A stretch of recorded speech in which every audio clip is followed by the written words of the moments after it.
after he had told arise and go.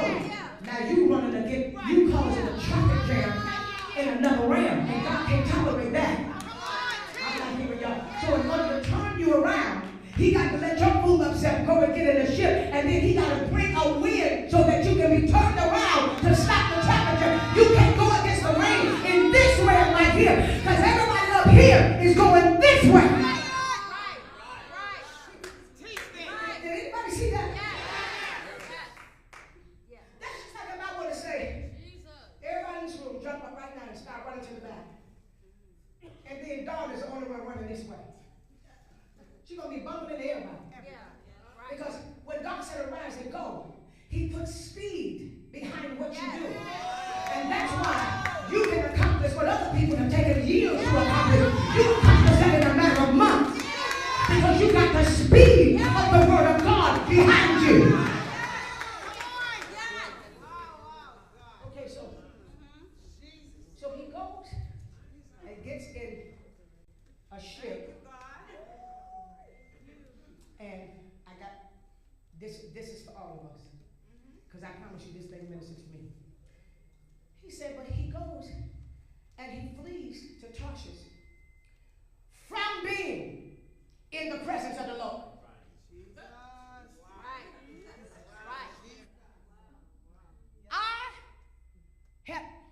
You're not just in a city. You're in a state. You're not just in New York or Texas or California, wherever you are. You're in the state of God. And he arose in the state of God. Are y'all hearing this? And ran from that state.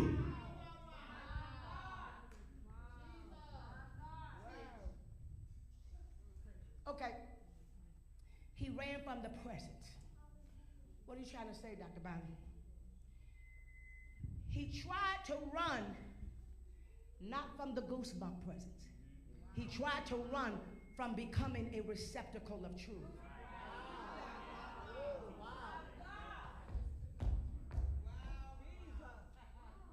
Can I just teach that right there?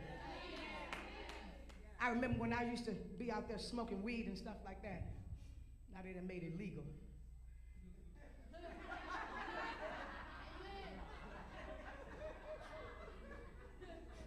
So funny. Till a couple of weeks ago, my sister ran into my best friend when I was in the 6th grade, who taught me how to smoke and smoke weed. And I hadn't seen her in years. Kathy was like, guess who I saw? I said, you lying. She said, no, I took a picture of her.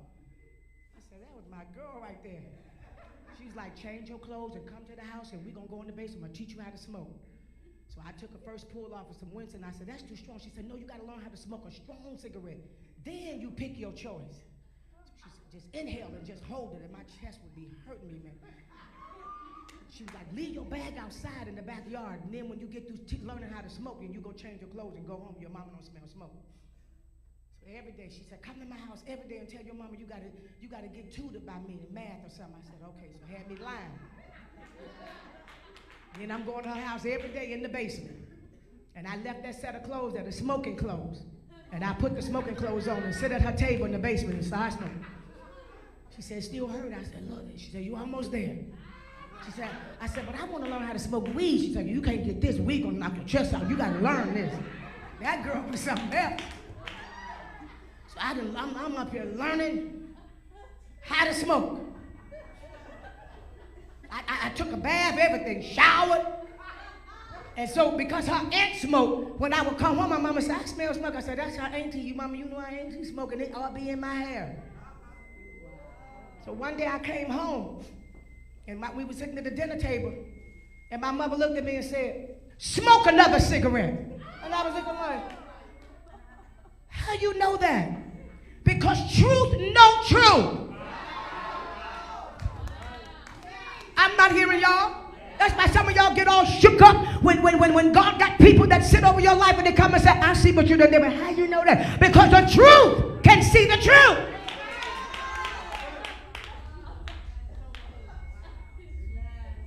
So he is. He's a receptacle of truth. He's running from being an oracle of the truth. He's been called to be the speaker of the house on behalf of God. And he's running from being a receptacle.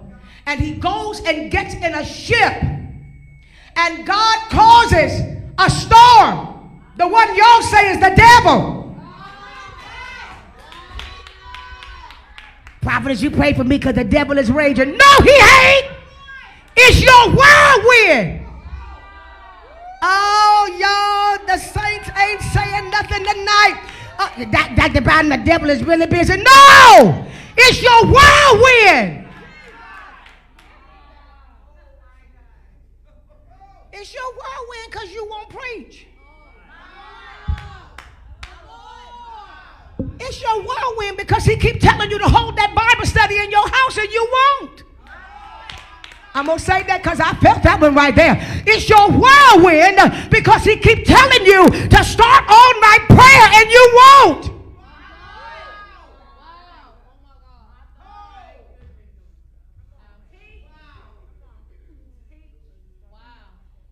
I'm not hearing y'all. The storm start raging. You got your best friend praying. I'm going to help you with this one. You got your cousin praying. You got your mama praying. You got your auntie praying. All of a sudden, auntie done had a heart attack. Mama done fell down the steps. Cousin's car done got hit. Because everybody is coming in your warfare. Because you won't say yes to God. And you got people, I'm not hearing y'all. Y'all ain't saying that up in here. And you got the whole family in warfare because they praying against the will of God. All because you won't be a receptacle of the truth. I'm not hearing y'all. If you want some of this warfare to stop, you better start saying yes to God. I'm not hearing y'all. Ain't no anybody on Facebook talking. I don't know. Maybe I'm just talking about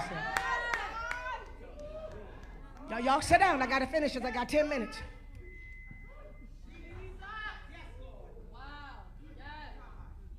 They came in, they said, excuse us. We done threw everything we got overboard. Mama said, I done prayed all I could. Now, when you get this one right here, you know you better say yes to God.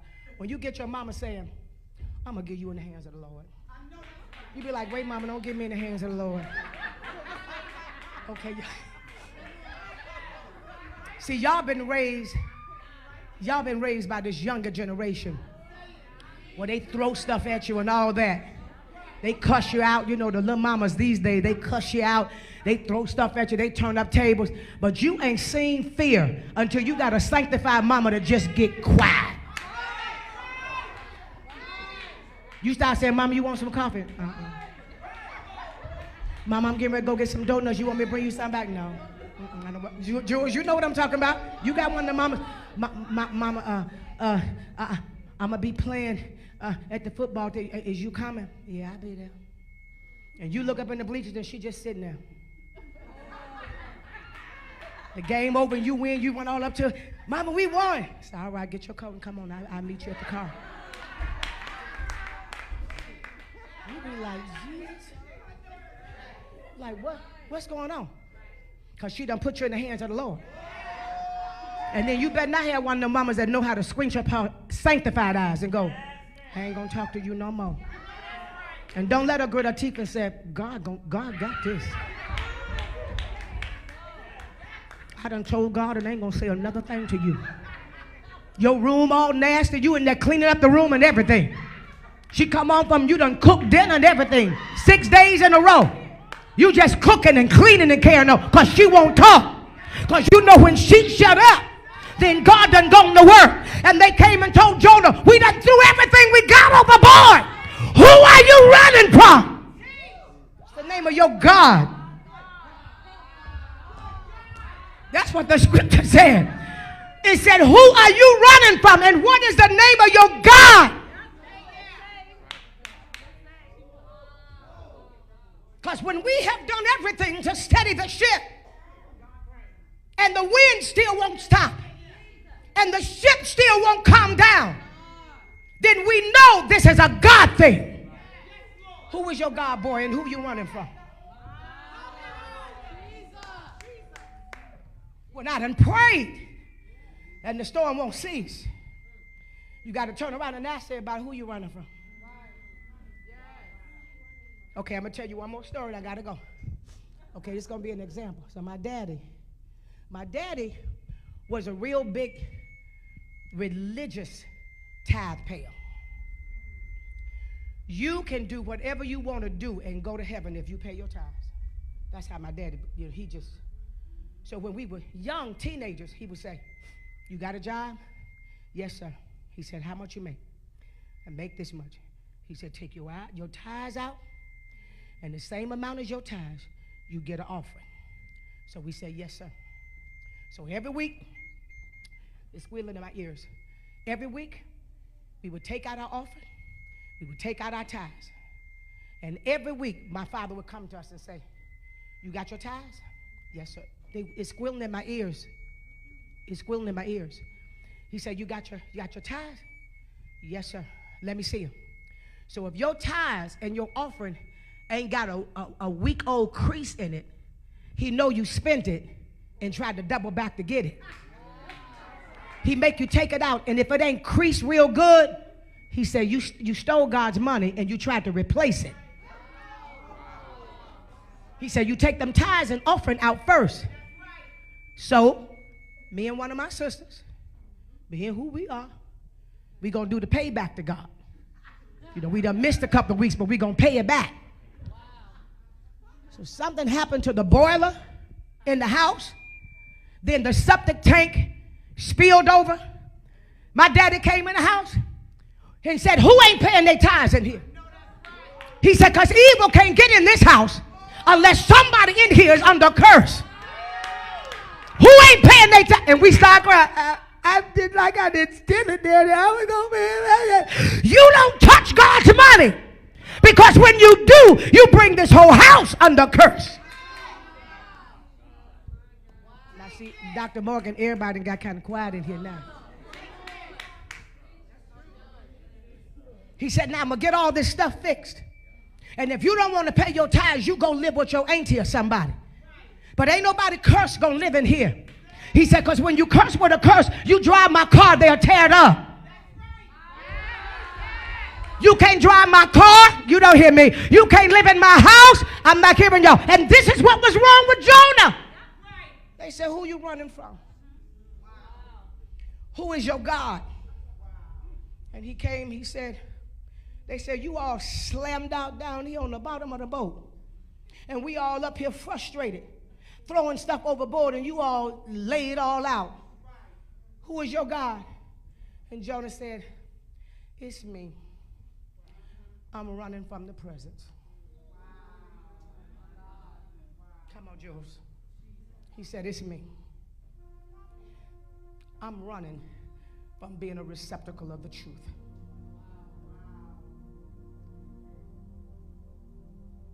I'm finna bless y'all. I'm finna bless you real good right here. I'm running from being a receptacle of the truth. I was born this way. I'm going to help you, and I'm closing with this, because this is going to bless you real good right here. You watching my Facebook. He said, the Bible said, his father's name was Amittai. And his name meant my truth. So he came from a father of the truth. He was the seed of the truth.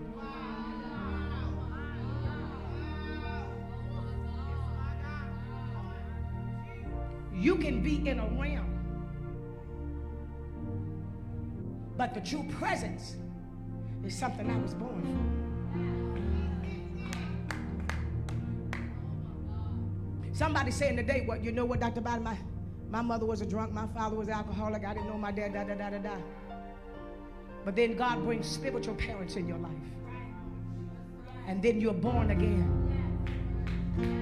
And when you're born again, from the top of your head to the sole of your feet, he recreates your whole body. And now you become a receptacle of the truth. And then your relatives don't understand you, because they say, where'd you get all that from? Because I was born again. I got new spiritual parents. And I've been birthed out in truth. And now I have to be a receptacle of the truth. And now the Lord is calling me to be an oracle of the truth. And that is the only way that warfare will be stopped. Good Lord, have mercy, Jesus. When he got through running, when he got through lying, when he got through hiding, when he got through being dumped overboard, when he got through almost drowning and going to the belly of a fish,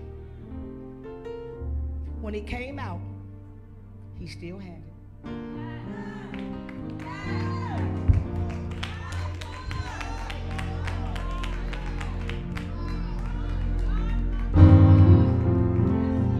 The thing about being called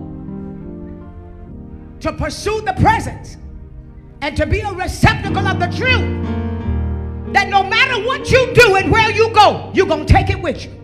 I'm not hearing y'all. I'm not hearing y'all. Who is God talking to? You going to the club, it's going with you. When I used to be at the parties and just dancing, sitting up drinking, one of my girlfriends said, "You don't even look right." Now you know when the devil sends you back to church, you need to go. She said, you ain't even supposed to be out here like this. And I used to just say, no, because I ain't into that church. At that time, I was wearing a big old afro, one red sock, one green skirt. I was old power to the people. Angela Davis all on my wall. I was a mess. And soon as I started getting high, smoking weed, y'all know God is real. I know about his smoking weed, but you know what? God is all powerful. So my friends hate to get high with me because they knew I was going to start preaching. Y'all ain't saying that. I wish somebody would say something. Talk about, I'm telling you, I was raised up. Somebody said, girl, I don't feel all that church. Wait till my grandmama start praying for you. I'm telling you, the power of God get on you. You start crying. You can't stop because God is real. Because, you know, his word said, preaching while smoking weed. As soon as I start getting high, getting drunk,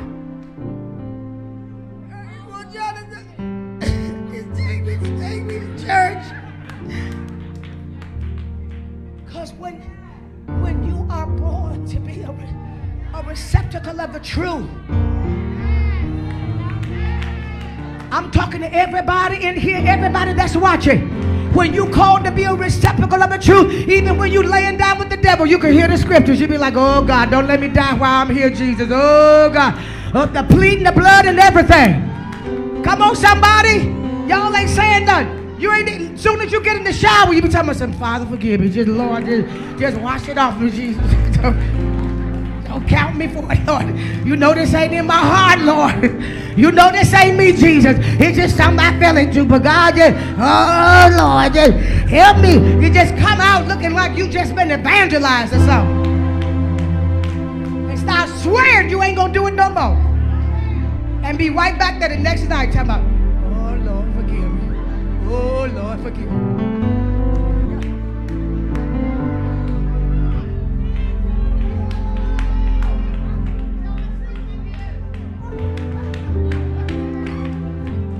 Somebody shout, I am a receptacle of the truth. My time is up. Come on, somebody give God praise. Somebody give God praise. Come on, give him praise. Are you watching right now on Facebook? You give him praise. Because you are a receptacle of the truth. And you cannot run from it. I want y'all to turn around and touch 3 people. If you ain't got nobody in your house, just pat yourself 3 times and say, I still got it. Oh, come on, somebody. Tell somebody I still got it. Come on, tell somebody I still got it. Turn around and tell your neighbor it ain't gone. Tell your neighbor you done made a mistake, but it's still there. Tell your neighbor you tried to run from it, but it's still there. He's still calling you. He still wants you. And give him praise if you believe it. Come on, give him praise if you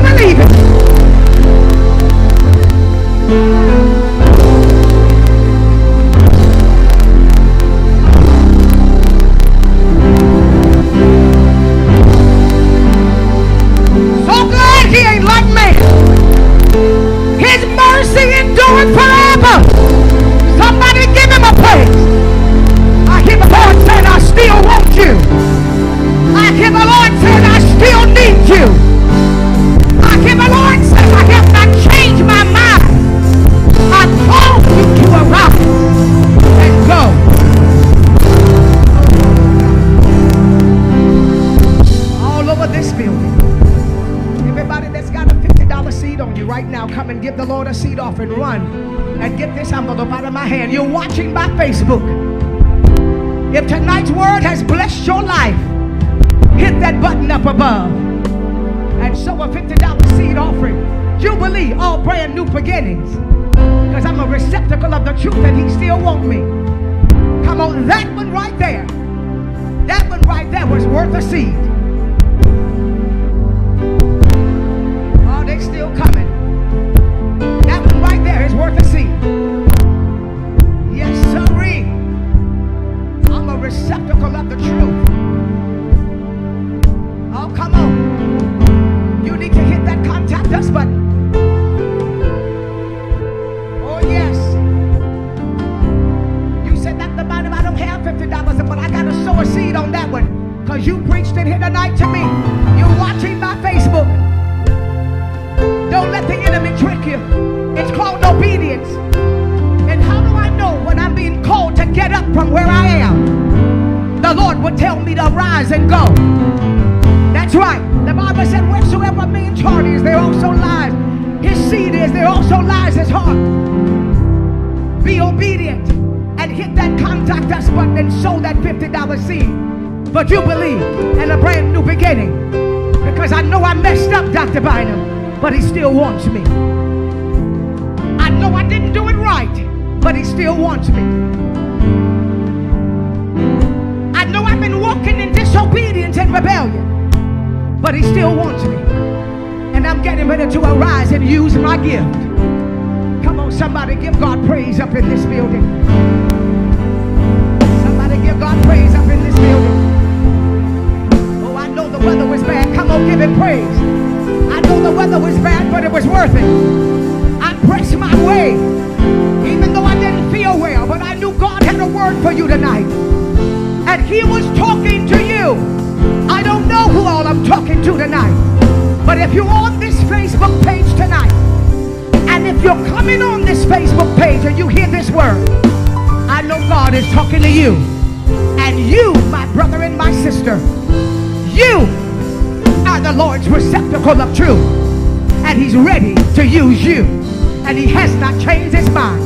And until next time, you go with God, and God will go with you. Hit that button up there and show God I'm coming into divine obedience. I'm no longer walking in fear, but I'm getting ready to walk in faith. And therefore I'm going to move in faith. Some of you all, God said, need to sow a double seed. He said, somebody that's watching, you need to sow double. Because God is about to set you on high.